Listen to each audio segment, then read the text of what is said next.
it's Jules here. You're in for some more drawing, planning and publishing stuff. And this time it's planning. Yep, it's planning in our 2020 bullet journal this week. Did you get a bullet journal for Christmas? Wondering what to do with it now? Then sit back with a nice cuppa and a mince pie sandwich and let me introduce you to bullet journals if you've never seen them before or if you're wondering what to do with it. If you already know what you're doing with it, then you can just watch my 2020 setup. This is an Otagami bullet journal. If you want a decent overview of a basic bullet journal, then I'll leave the link to Ryder Carroll's YouTube. He, as the inventor of the bullet journal, explains it best really.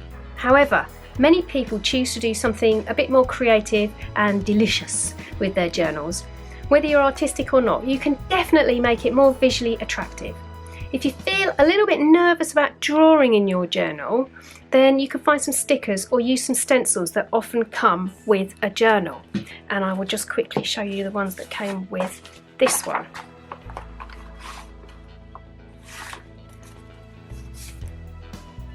There are about 6 different sheets of stencils with all sorts of different things on, plus a bunch of stickers. I don't think I'm ever going to use these stickers because I don't like them that much, but these have been jolly helpful. Ryder Carroll says that you can track the past, organise the present and plan for the future. So if you are someone who has got endless lists, a diary for appointments, a wall calendar for planning the year ahead and a whole bunch of sticky notes and bits of paper with things to remember on, then the bullet journal is for you. Ryder uses an index system, but to be honest, I haven't really used one because it doesn't work for me. So maybe the first thing that you should do is a key to understanding the little icons, and this would be my first page.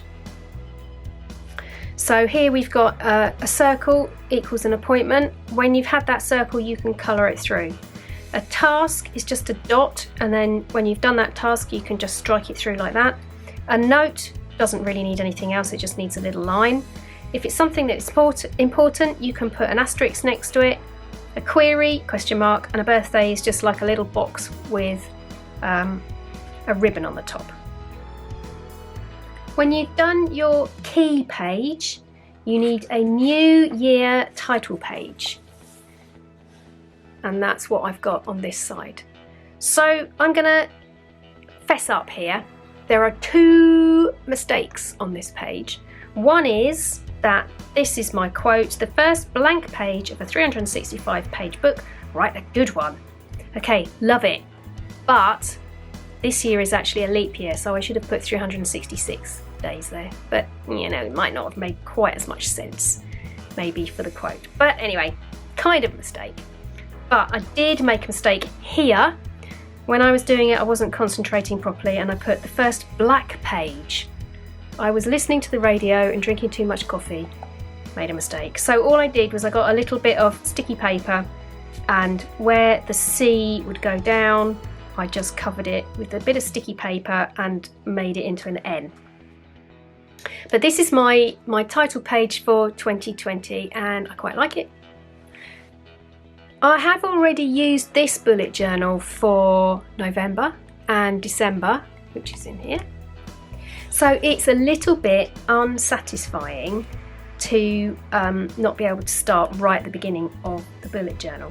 So my advice would be, if you are in this sort of situation and you've got to the end of your bullet journal, you haven't got much space left but you've still got a few months to go, then I would say buy one of these soft-backed dotted notebooks. I got this one in Paper Chase, it was £3. So you could use that, you could take some pages out and just slip it into the back so that come the new year you can start a fresh book. I really wish I had thought of this back in October. Next, I've made a 2020 at a glance page. This just helps me have a bird's eye overview of how the months look and which days of the week that those dates fall on. The next two double page spreads, that's this one, that's one double page spread and that's the second, is the future log. This is where you can jot down ideas and things that will be happening in the next 12 months. So let me explain here. You can't make more than 1 month at a time in the bullet journal because you don't know how many pages you're going to need. So for example, if you know you're going on holiday in June, let's say from the 15th to the 22nd, you can put it down in the future log, as your June monthly and weekly logs won't be ready until May, mid-May at the earliest. So any of your intentions of things to happen can go here.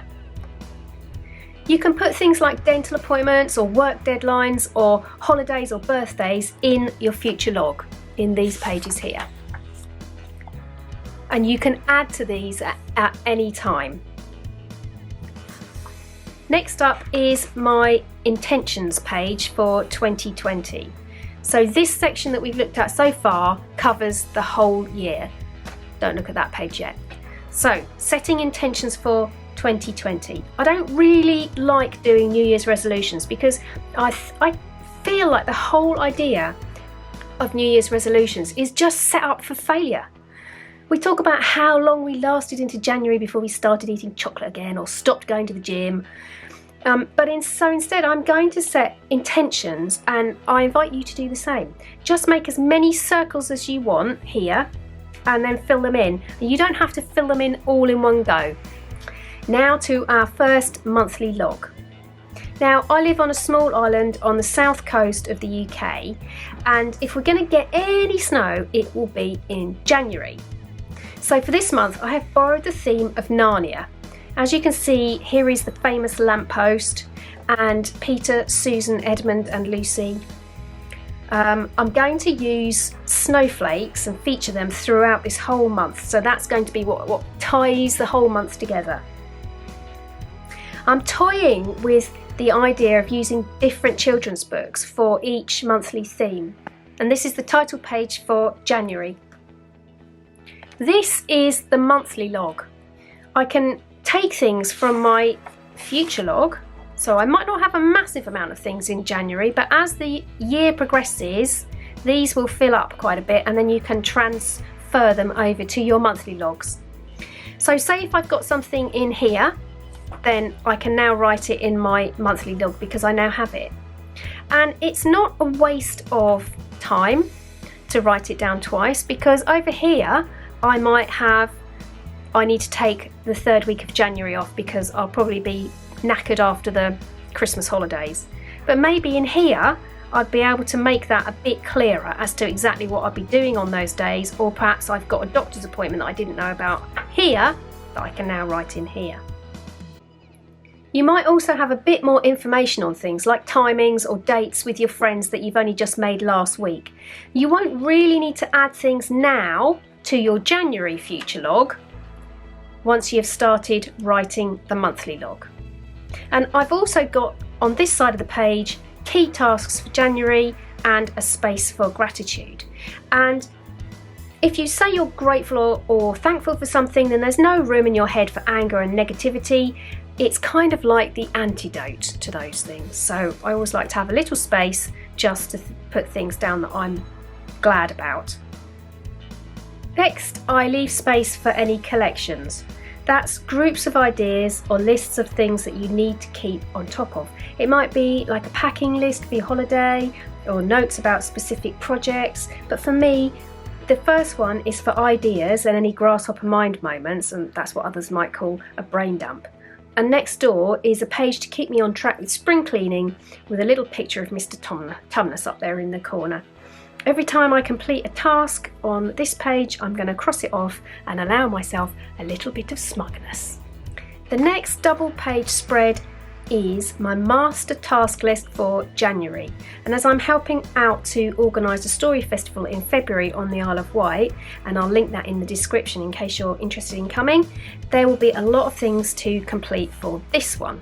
I've got YouTube, story festival, books and others. So that could be anything personal or anything that just doesn't fit into these categories.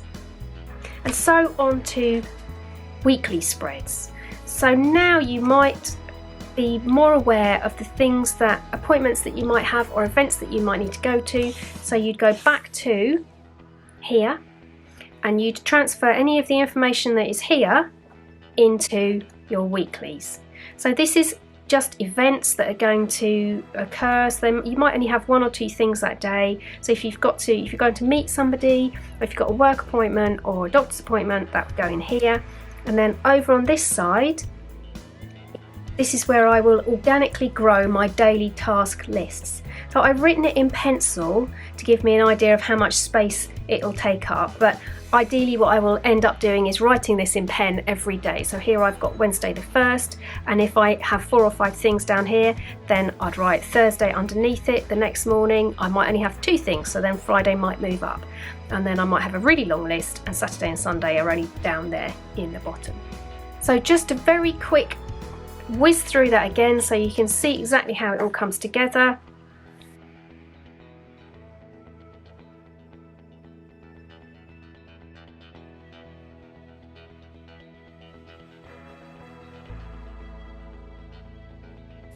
And that's the first week of January, and of course you then have the rest of the weeks to follow. My bullet journal has definitely evolved since I first started doing it. It's really about what you need, and mine is just a suggestion. The best thing about a bullet journal is a blank notebook that can expand and grow to whatever it is that you need it to be. In the first few weeks of January, I will be delving into publishing children's books and how you go about it. So if it's been a dream of yours to see your work in print, or if you know somebody who that sounds like it fits the bill, then make sure you subscribe and you ding the bell, or you share it with them. That way you will know when the videos come out. As always, if you found this video helpful, then please like the video and share the video and spread the love. I'm off to spend the morning trying to decide whether purple really is a colour or not. I will see you next time. No.